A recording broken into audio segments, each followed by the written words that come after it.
Hey everybody, today I want to talk about aquarium backgrounds, and specifically I want to talk about some low budget alternatives that are easy to access and pretty much anybody can get in most places. And the first one of those is going to be just regular old cloth material. Now I got this at Walmart today. I've got a couple of projects that I'm going to be working on. We're not going to be looking at any of them specifically today, but I just used this purple background. Again, we'll be talking about this more later in detail as we actually put it on the tank I'm going to be working on.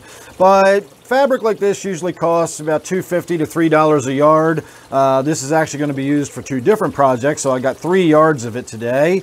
They charged me the wrong price. I'm not sure what they charged me for, but the whole bill was less than $10, so it wasn't worth going back and trying to sort out what the real price was supposed to be and that sort of thing. So you're looking at usually about $2.50 a yard, and again, I'll show you how I use this as a background. A lot of you know I already put this over top of my tanks to keep the light glare from coming off, so I use it as a topper. You can probably see behind me the purple sort of skirt hanging below my tanks. I use it for that as well, to keep my canister filters out of sight. So it's really handy stuff, and I like it for putting behind my tanks just as much as I like putting it on top of my tanks. You can get whatever color you like. I've used paisleys in the background in the past. I've used a dark midnight blue. I find that I don't like using black very much. I don't like using pale colors like a light blue or a pastel color blue.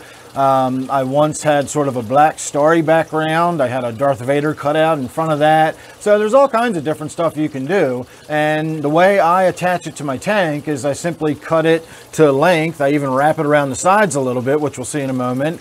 And then I put Scotch tape on there. Sometimes I'll use duct tape on the edges of the tank, and that's it. I just tape it to the tank. I can install it once the tank's up and running. I can change it whenever I want. I can just peel the tape off and just stick some new stuff on. So it's a lot easier to use than the traditional sort of get the soapy water on the back of the tank and spread that plastic film. I know a lot of people will paint the back of their tank. That's kind of semi-permanent. I know you can scrape it off with a razor or something like that, but the cloth material, really low budget, simple to use, simple to get. You can get it anywhere that sells sewing materials, Joann Fabric, Target, Walmart, any place like that, and you've got yourself some cloth material. In fact, that's where I buy my filter material as well, in the sewing section at Walmart, so you can pick up a little bit of that while you're there. So the other background that I use is just a piece of poster board, or I think this is called foam board. Again, sold at Walmart. Don't think they have the price on this, but I think it's $2.99 or $2.59 or something like that for a piece this size. And again, I'll show you what we're going to be doing with this today, because this is not a secret project that we're going to be working on in the future. This is something we're going to show you right now, in fact.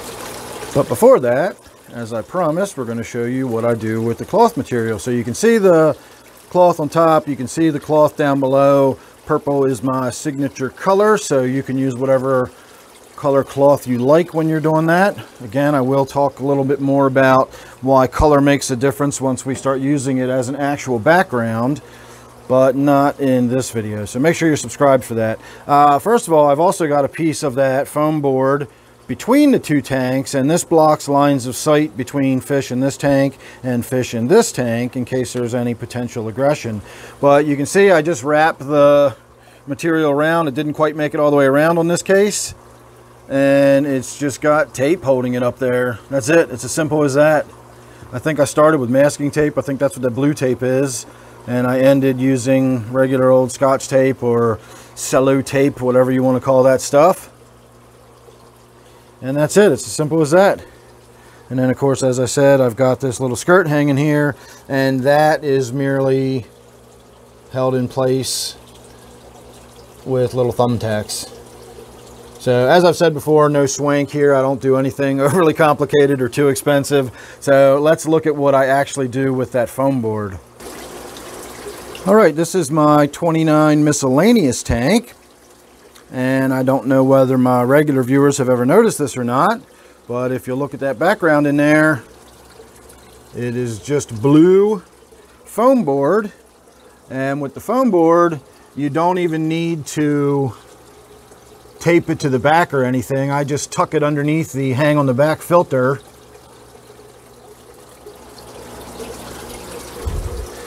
then it just sits in the back there, and you get yourself a nice deep dark blue background in the tank. So that's one example. We have foam board behind my brackish tank, which we won't be able to see at the moment.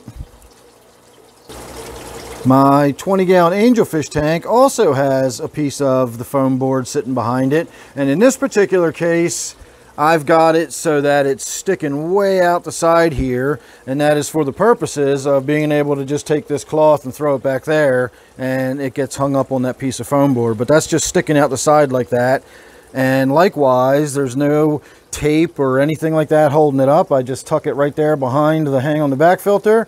That serves two purposes. It actually holds the hang on the back filter in a more upright position rather than having it swing into the tank. This holds it more upright, and it also just holds that little piece of foam board in place, and then you get your nice dark background.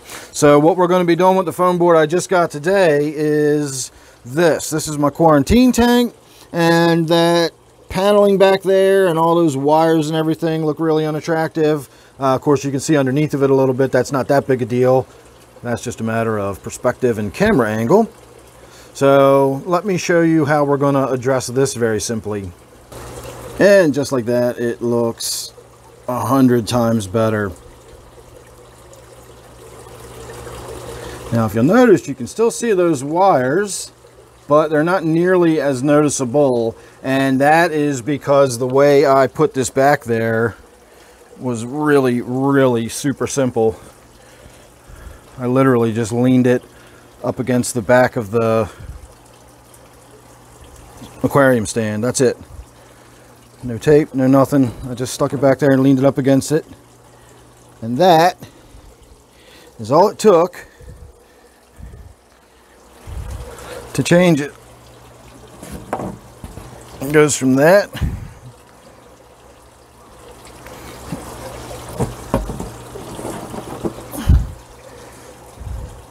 to that for a $2 piece of foam board.